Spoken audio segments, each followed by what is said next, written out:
Good morning everyone, welcome to my channel. तर आज आहे वेनसडे आणि मी आलेली आहे नेहमीप्रमाणे सकाळी योगेशच्या टिफिनची तयारी करायला. तर आज मी ब्रेकफास्टला बनवणार आहे सोयाबीनचे पराठे. तर म्हटलं तुमच्याबरोबर रेसिपी शेअर करू, कारण सोयाबीन आपल्या इथे बरेच जण खात नाहीत. तर सोयाबीन ऍक्च्युली आपण खाल्लं पाहिजे. म्हणजे सोयाबीनचं धान्य असतं ते आपण गव्हाच्या पिठामध्ये सुद्धा वापरू शकतो. तर त्याचंही पीठ एकदम हेल्दी असतं. जर 5 किलो गहू असतील तर त्याच्यामध्ये 1 किलो सोयाबीनचं पीठ ऍड केल्याने जी गव्हाची चपाती आहे त्याची न्यूट्रिशनल व्हॅल्यू अजून वाढते. त्याच्यामध्ये प्रोटीन्स ऍड होतात आणि आपण असे म्हणतो मल्टीग्रेन आटा.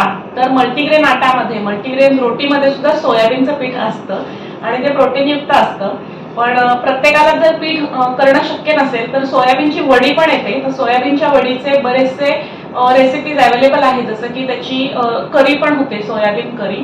त्याच्यानंतर त्याचं सोयाबीन चिली होतं. जसं मी म्हणते तसं सोयाबीनचा पराठा होतो, सोयाबीन राईस होतो. तर असे वेगवेगळ्या प्रकार, सोयाबीन पकोडा होतो. तर अशा खूप साऱ्या रेसिपीज अवेलेबल आहेत सोयाबीनच्या. तर सोयाबीन वडीमध्ये सुद्धा 2-3 प्रकार मिळतात. तर माझ्याकडे आता हा प्रकार अवेलेबल आहे, दाखवते. ह्याला सोयाबीन चंक्स म्हणतात. मग हे जे करी आहे किंवा सोयाबीन चिली, सोयाबीन राईस याच्यामध्ये हे चंक्स आपण वापरू शकतो. तुम्हाला दिसत असेल तर हे असे चंक्स मिळतात. तर याच्यामध्ये पण साईज असते, मला मोठी साईज मिळाली. आणि हे आहेत सोयाबीन ग्रॅन्युअल्स. तर याच्यामध्ये काय असतं, आपल्याला सोयाबीनची भुर्जी करायची असेल तर अंड्या भुर्जी सारखी सोयाबीनची भुर्जी पण करतात, किंवा पराठा करायचा असेल तर मग हे असे ग्रॅन्युअल्स मिळतात. ही अशी पूड करून दिलेली असते. तर ही वापरू शकतो आपण पराठ्यामध्ये किंवा भुर्जीमध्ये. तर मी आता पराठा करते तर मग मी हे ग्रॅन्युअल्स वापरणार आहे. जर मला करी करायची असेल सोयाबीन करी तर मग मी हे सोयाबीन चंक्स वापरते. आणि वीकली वन्स मी सोयाबीनचा डाएटमध्ये आमच्या समावेश करते. माझ्या घरात सगळ्यांना आवडतात सोयाबीन. तर आता मी पराठ्याची तयारी करते. हे सोयाबीन जे आहे हे असेच नाही वापरू शकत आपण, हे कडक असतात. तर हे मऊ करावे लागतात. हे गरम पाण्यामध्ये सोक करून ठेवावे लागतात 10 मिनिट्स. मग ते मऊ होतात आणि मग आपण त्याच्या रेसिपीज बनवू शकतो. तर आता मी पाणी उकळायला ठेवलेलं आहे आणि त्याच्यामध्ये थोडं मीठ टाकलेलं आहे चवीला. कारण ह्याचं टेक्स्चर आहे ना एकदम पोरस असतं. त्याच्यामध्ये पाणी एकदम सोक करून घेतं. तर मग मिठाचं पाणी घेतलं तर अजून त्याची टेस्ट वाढते. त्याच्यामुळे मग मी मीठ टाकत असते या पाण्यामध्ये. आणि मी आता हे ग्रॅन्युअल्स त्याच्यामध्ये टाकून सोक करून ठेवीन. हे शिजवायची गरज नाही. आता मी गॅस बंद करणार आहे पाणी उकळल्यानंतर आणि मग ह्याच्यामध्ये सोक करून ठेवणार आणि मग हे 10 मिनिटांनंतर वापरायला घेणार.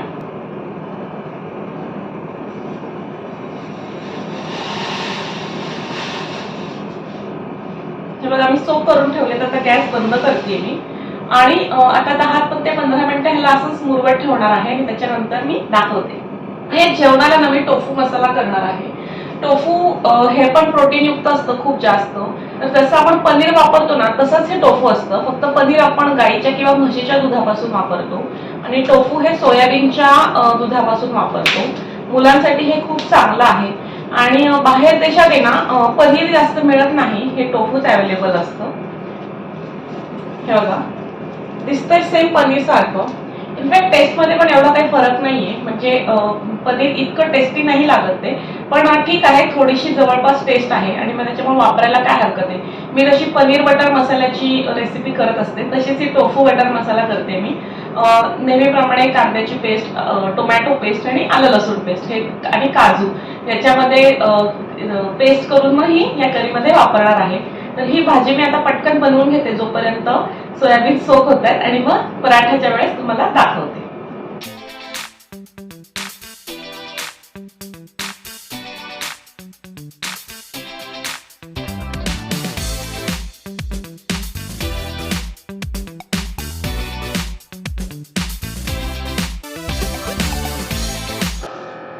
हे बघा टोफूची भाजी तयार होते. इथे पनीर सारखाच मसाला करून घेतलाय. कांदा पेस्ट, टोमॅटो पेस्ट आणि आलं लसूण पेस्ट. माझ्याकडे काजू तर भिजवलेले असतातच ड्रायफ्रुट्स मध्ये. आणि यावेळेस मगज बी पण होती घरामध्ये तर ती पण घातली आहे थोडी क्रीमीनेस साठी.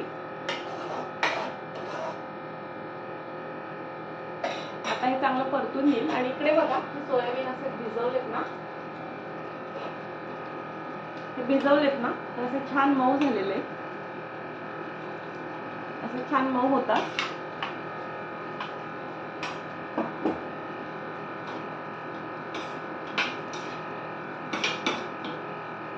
तोपर्यंत मी हे टोफू कट करून घेते जोपर्यंत मसाला शिजतो.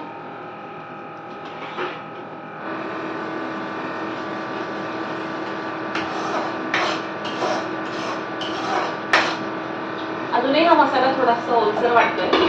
इथे ना इथल्या कांद्याला जास्त पाणी सुटतं, ओलसर असतो, त्याच्यामुळे मग जास्त परतून घ्यावा लागतो हा मसाला. तर हा मसाला परततोय तोपर्यंत मी सोयाबीनच्या पराठ्याची तयारी करते. तर इथे मी अशी गांडी घेतलेली आहे आणि याच्यामध्ये ना मी पूर्ण हे पाणी सोक करून घेणार आहे. हे जे सोयाबीन मी भिजवलेले होते तर याचं पाणी मी पूर्ण काढून घेणार आहे आणि हे चाळणीमध्ये ठेवणार आहे निथळायला.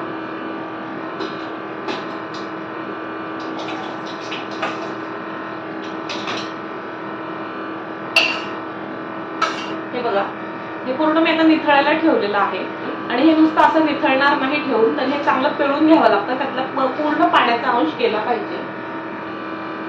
तर मी काय करणार आता हळूहळू हे सगळे पिळून घेणार आहे ग्रॅन्युल्स.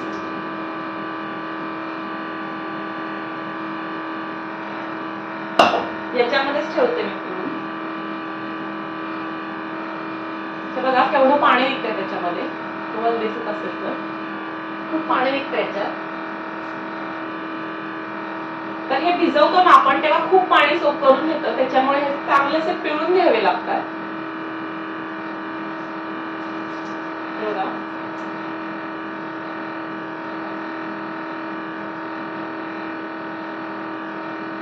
तर मी आता हे सगळं पिळून घेते ग्रॅन्युल्स आणि मग बोलते तुमच्यासोबत. बघा केवढं पाणी निघतंय.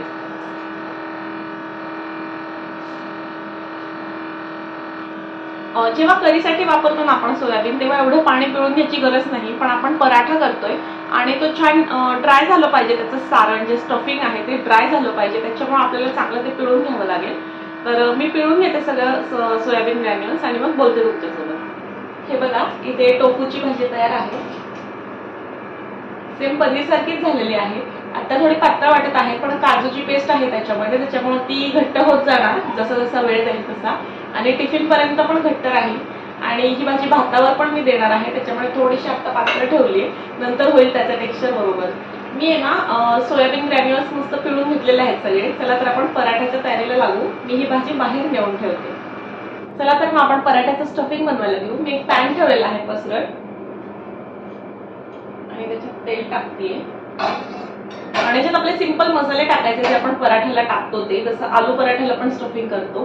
त्याच्यामध्ये धना जिरा पावडर, मी इथे घेतलेले आहेत सगळे मसाले. धना जिरा पावडर, हळद, तिखट, मीठ हे सगळे मसाले काढून घेतलेले आहेत.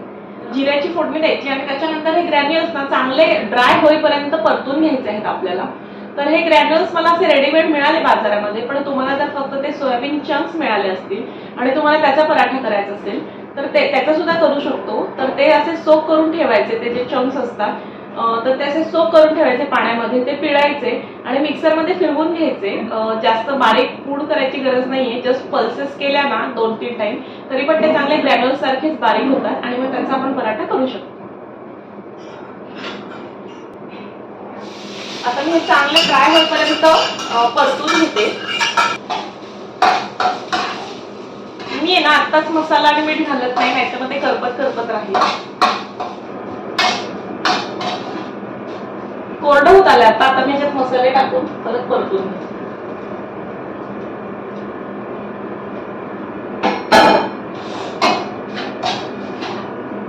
तेव्हा जर चांगलं पिळून घेतलं ना तर मग जास्त परतायची पण गरज लागणार नाही.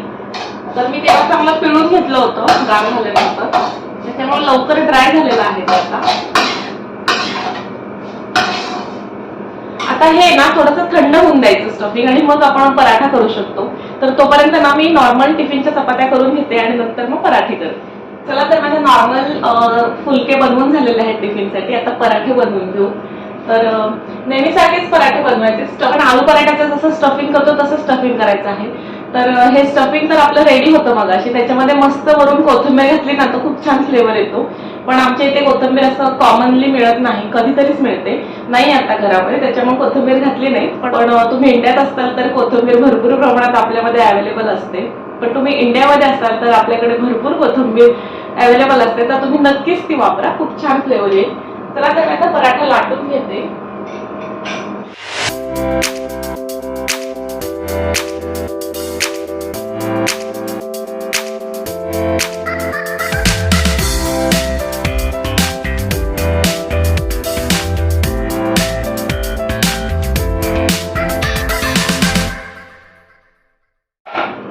बघा छान लाटून झालेला आहे, फुटलेला नाही आता, पण कॉमनली हा पराठा फुटतो ते कॉमन असतं, थोडंसं मिक्सचर बाहेर येतं. असे छोटे मी 2-3 पराठे बनवून घेते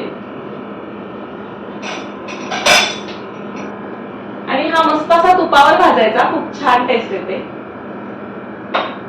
परत मी एक छोटी पोळी लाटतीये.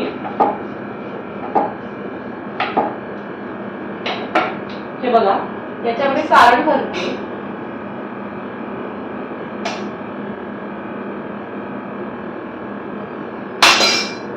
भरपूर सारण भरलेलं आहे याच्यामध्ये, कारण ते ना काठोकाठ गेलं ना सारण तर छान टेस्ट येते. आणि मोदकासारखं मी पॅक करून घेईन.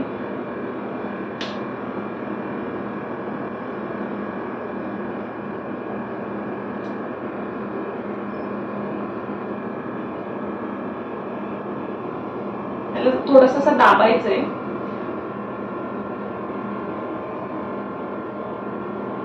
हे बघा मोदक तयार झालाय जणू आपला, आणि हा असा गोळा तयार झालेला आहे आणि हा हलक्या हाताने लाटायचा. आपण पराठा साइड बाय साइड शेकून घेते मी तूप लावून. हे छान असा तांबूस रंगावर भाजायचंय म्हणजे खरपूस लागेल.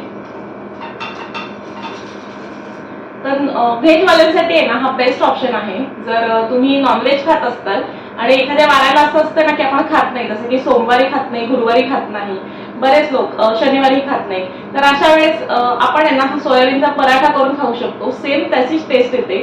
आपण मटण खिमा कसा करतो तसंच वाटतं की तसंच टेस्ट आहे, मटण खिम्याचाच पराठा आहे असं तुम्हाला फील येईल. तर तुम्ही एकदा नक्की करून बघा आणि खूप हेल्दी आहे. हे बघा असा छान खरपूस भाजला गेलेला आहे. आणि मी आहे ना सेम असाच मुगाचा पराठा पण करते. मी आहे ना जास्तीत जास्त प्रोटीन्स डाएट मध्ये असण्याचा प्रयत्न करत असते. तर याने काय होतं, मग पोट पण आपलं फुल राहतं सकाळ सकाळी, आणि मुलांनी एक पराठा खाऊन जरी स्कूलला गेले ना तरी मग काळजी नसते येईपर्यंत. काय काय टिफिन मध्ये दिले ते दाखवते. इथं फुलके आहेत, भात आहे, सॅलडमध्ये गाजर आहे, टोफूची भाजी केलेली आहे, पराठे आहेत, ड्रायफ्रुट्स आहेत, आणि फ्रुट्सच्या टिफिनमध्ये ऑरेंज आणि पिअर दिलेला आहे. तर टिफिन पॅक करून घेते आणि बोलते तुमच्यासोबत. चला, तर मी सकाळी बोलले होते तुमच्याबरोबर, त्याच्यानंतर बोलणंच झालं नाही. योगेशचा टिफिन पॅक केला, ते ऑफिसला गेले, आणि त्याच्यानंतर मग शर्विलचं आवरलं, शर्विलला स्कूलला सोडलं, माझा योगा क्लास झाला, नाश्ता, आंघोळ, देवपूजा सगळं झालेलं आहे, आणि शर्विलला मी स्कूलमध्ये घेऊन आले. आत्ता वाजलेले आहेत 11:30 आणि आम्ही अभ्यास करत बसलेलो आहोत नेहमीप्रमाणे. तर कृष्णवेल आज पण हिंदीचा अभ्यास करतोय, आणि रोज तो कुठल्या ना कुठल्या वेगवेगळ्या सब्जेक्टचा अभ्यास करतो. त्याला आवडेल तो करतो, पण त्याला हिंदीसाठी मी असं सांगितले की रोज 5 सेंटेन्सेस तरी तू लिहिली पाहिजेस. कारण इश्यू असा आहे की त्याचं हिंदी थोडंसं मागे आहे असं मला वाटतं. म्हणजे रायटिंगमध्ये ना त्याला थोडासा प्रॉब्लेम येतो, ग्रॅमॅटिकल मिस्टेक्स खूप होतात.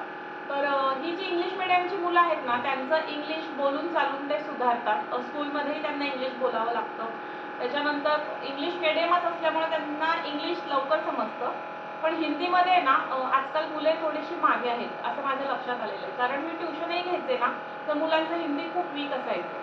तर तसंच कृष्णेचं सुद्धा आहे, त्याला लिहिताना खूप ग्रॅमॅटिकल आणि स्पेलिंग मिस्टेक्स खूप होतात. तर त्याला असा एक्सरसाइज मी दिलेलाच आहे की तू रोज कुठल्याही सब्जेक्टचा अभ्यास कर, पण रोज हिंदीची 5 सेंटेन्सेस तरी लिहून दाखवायची आहेत. त्याच्यामध्ये त्याचे काही मिस्टेक्स असेल तर ते मी करेक्ट करून मग परत सांगते त्याला लिहायला.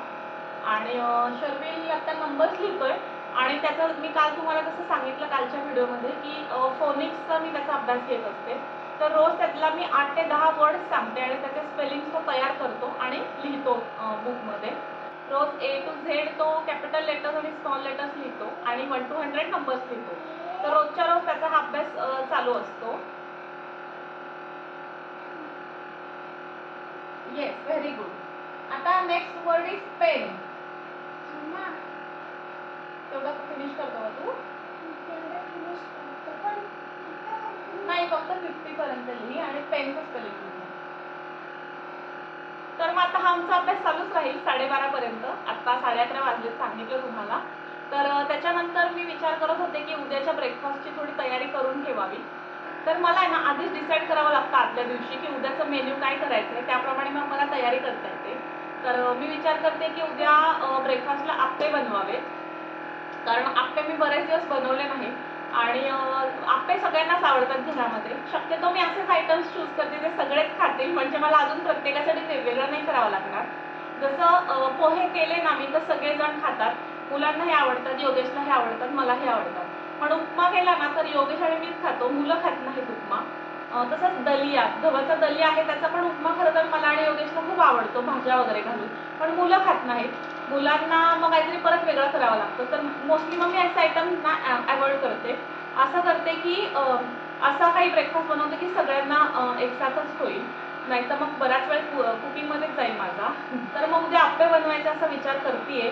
तर आप्प्याचे पण वेगवेगळे प्रकार आहेत, जसं की कोणी रव्याचे आप्पे करतं, माझी बहीण तर रवे आणि ओट्सचे आप्पे करते. त्याच्यानंतर कोणी तांदूळ डाळीचे करतं. मला ना मिश्र डाळींचे आप्पे आवडतात स्पेशली. तर मग मी ते भिजत घालेल आता डाळी. आत्ता भिजवल्या तर मग ते 7-8 वाजेपर्यंत संध्याकाळी भिजून जातील आणि मग रात्रीची जेवण वगैरे झाली, आवरून झालं की मग मला ते निवांत वाटून ठेवता येईल, म्हणजे मग उद्या ब्रेकफास्टसाठी रेडी होतील. तर चला मग आता मी ना डाळी भिजवते, तुम्हालाही दाखवते की मी कशा प्रकारे आप्पे बनवते ते. थोडासा मुलांचा अभ्यास उरकत आला की मग जाते मी किचनमध्ये डाळी भिजवण्यासाठी, तेव्हा मग तुमच्याशी बोलते. तर आता वाजलेले आहेत 12:30, तुम्ही बघू शकता जवळपास पाऊण होत आलेला आहे आणि आमचा अभ्यास झालेला आहे आता. आता मी ते जे आप्प्यांचं सांगितलं होतं ते भिजवायला घेते, म्हणजे मग ते 7-8 तास चांगलं भिजून होईल. आणि चला तर मग मी डाळी काढून ठेवलेल्या आहेत, फक्त भिजवायचं आहे. चला.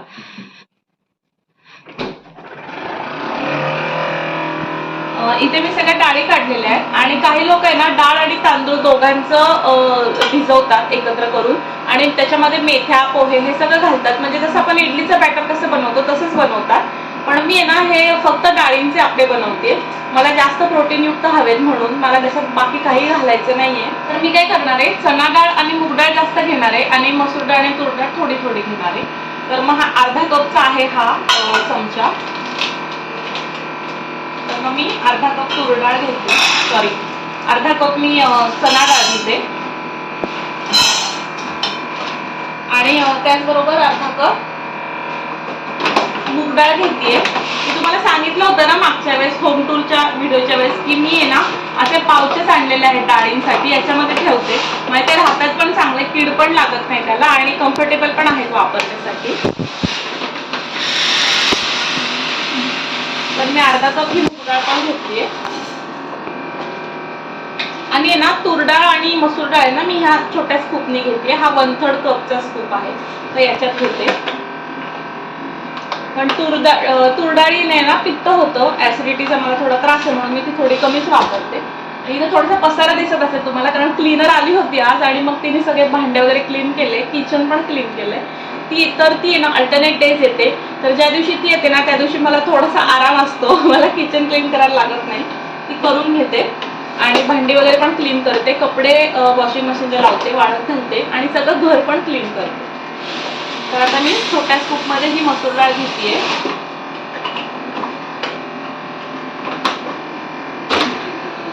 आणि तूर डाळ.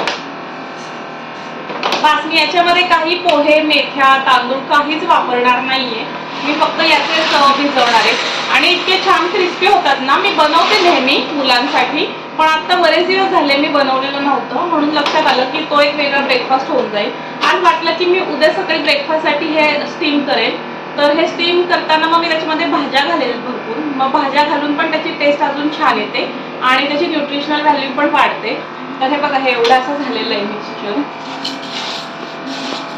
एवढं झालेलं आहे आणि हे आता धुवून भिजवलं की ते थोडंसं वाढतं आणि फर्मेंट झाल्यानंतर अजून वाढतं, त्याच्यामुळे आता हे एवढं इनफ आहे ब्रेकफास्ट फक्त. तर मग मी आता हे स्वच्छ धुवून भिजत घालते आणि मग वाटताना तुम्हाला मग दाखवते.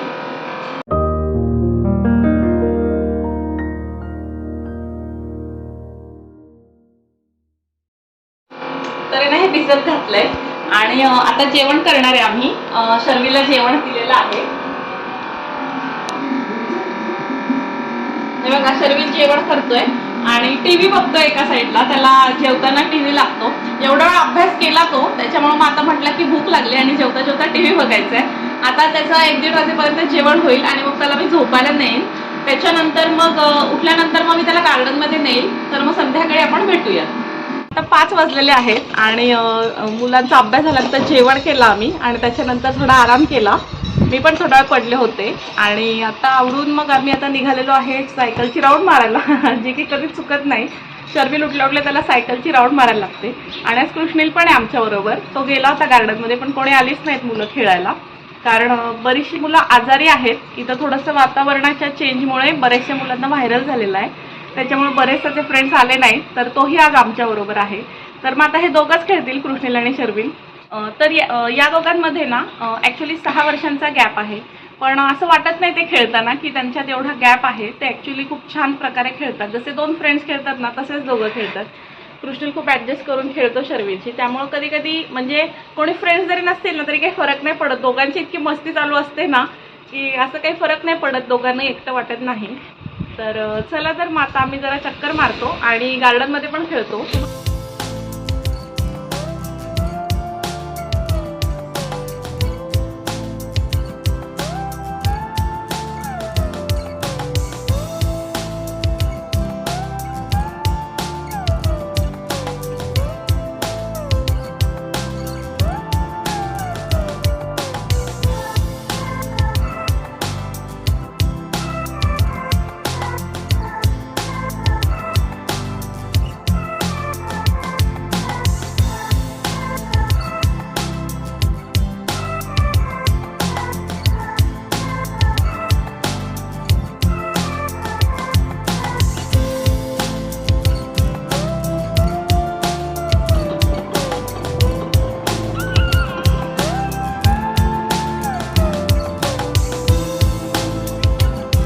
तर इथे ना खूप असे काळे ढग आलेले आहेत आणि खूप असं थंड वारं सुटलेलं आहे. तर इथे आल्यापासून फिलिपिन्समध्ये मी जवळपास आता 7-8 महिने झालं आली आहे.